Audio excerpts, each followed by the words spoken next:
currently in Greece and it's my first time in Greece. So what other way to explore Greece for the first time? Learn on a sailboat.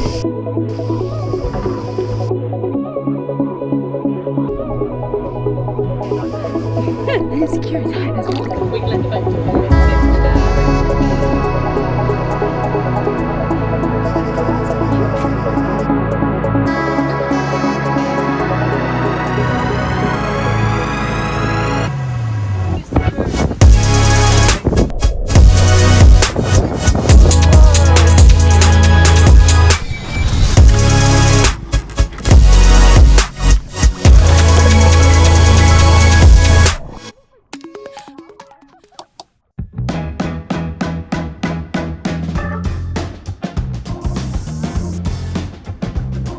So we've arrived here in Ithaca, so we're about to go for dinner in a sushi restaurant because we're talking about Japan, all the travelling places that we've been to.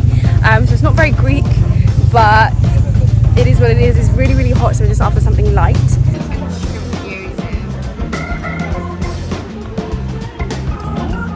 You got a good mix.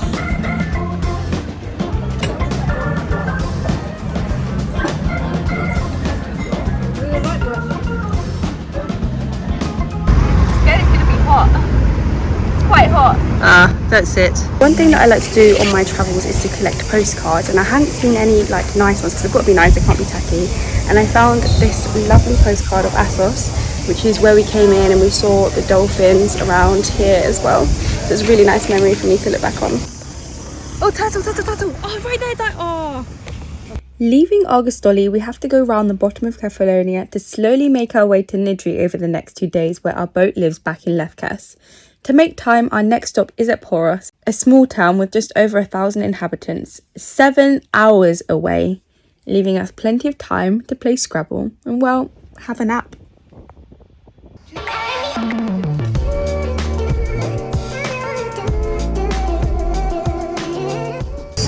So we're currently in Poros, which is still in Kefalonia. We've really gone around Kefalonia, and we're going to a restaurant all the way at the top of the hill there, and it looks like it's got really good views of the sea. And also look at my earrings that I got earlier.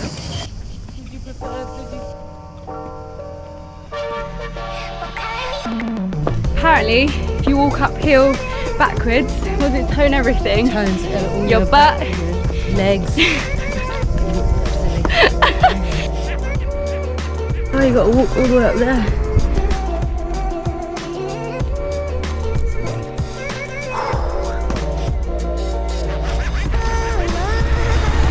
There's that.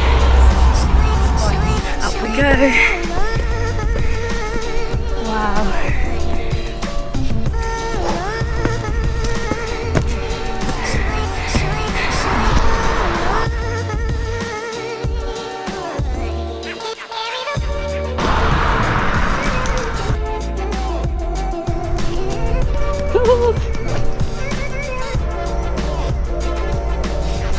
Let's give it up to Poros, everybody, for having a spectacular view.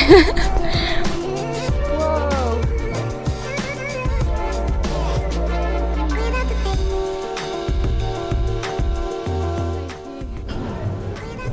The views from the restaurant are undeniable, and for that I would definitely recommend it. Although the food was definitely below par compared to the rest of the places we've eaten. And they also had an incredible amount of animals around, with the cutest kitten, parakeets, and their very own cockatoo. Evie? Yes. Yeah, I love you too. Yes.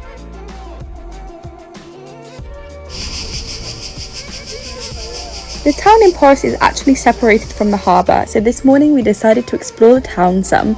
But we didn't actually realise how small Poros was, as from the restaurant last night it looked quite a lot larger. But it was tiny and there were not actually many people around. But heading back to the boat, we found this amazing cave cafe called Remezzo, where you can watch the water and they serve amazing Nutella crepes.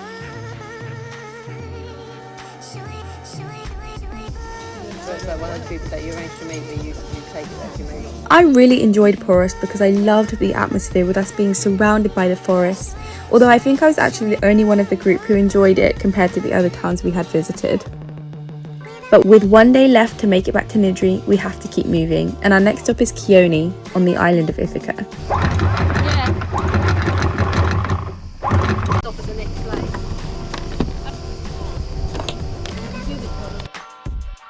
But first, as usual, a swim stop.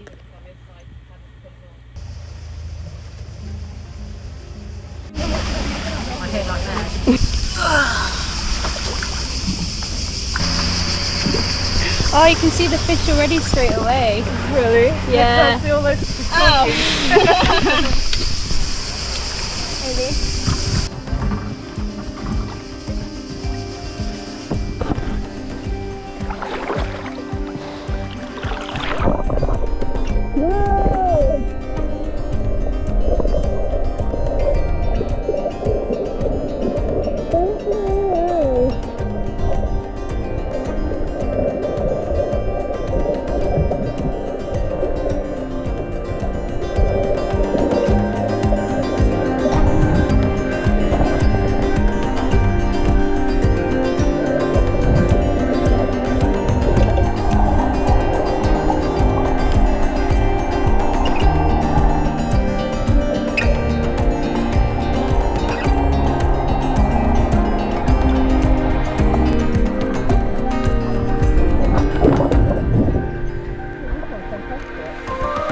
This swim stop was the first we were actually able to get close enough to the beach and swim to shore, so we decided to bring back some wine to enjoy on the beach as well.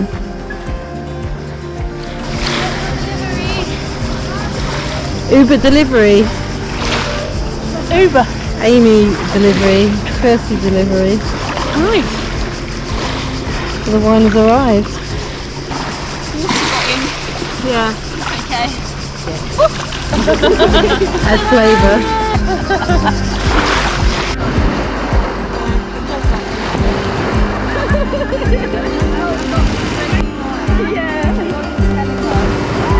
My aunt's friend also designed this great new product for boats called the glass anchor, where you place sand, or in our case stones, inside this cushion, and it holds your glasses so you don't spill your drink crashing against the waves on board the boat.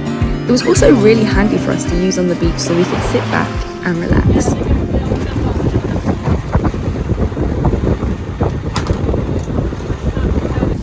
So we're sailing to Kioni right now. We've got about 20 minutes to get into Kioni. And as you can see, there are loads of other boats that have their sails up, and we clearly do not, because the wind is in the wrong direction. And we've actually only had one day where we've been able to sail, which is really sad. So hopefully tomorrow we're going to be able to have some sailing action, because when we had the sails up, it was crazy.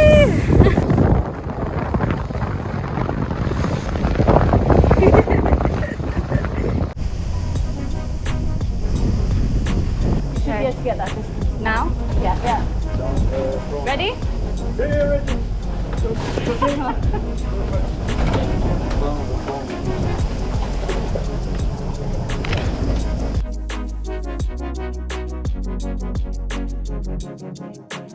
Oh, be careful. Give me wrong the line. Pulling into Kioni and coming into one of our last ports, you would think I would have had enough practice at getting the ropes right. Kioni is such a beautiful town, but one thing I noticed was that the majority of the restaurants were by the water and were therefore swamped with wasps. And I even saw one lady get stung while she was just trying to eat her food. The restaurants do try to get them away by having burning coffee on each table, but it doesn't really work. I'd recommend eating at Elysia's, as it's higher up, away from the wasps, has great views of the harbour, and overall really good food too. My favourite thing from Kioni was the amount of jewellery stores that they had to offer, and the owner of this one special shop in particular handcrafted these amazing scenes of mini men out of metal and had them around his shop, which was just amazing and so creative. So the final place that we're going to head to next is Nidri, where it's actually where this boat lives. So after this swim we're going to head back, and then we'll have our dinner and explore the town.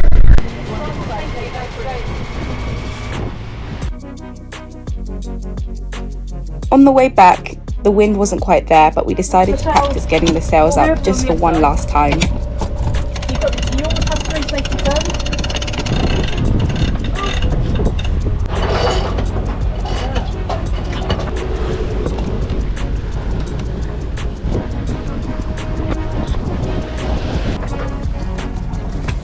You hook underneath it and then you pull it.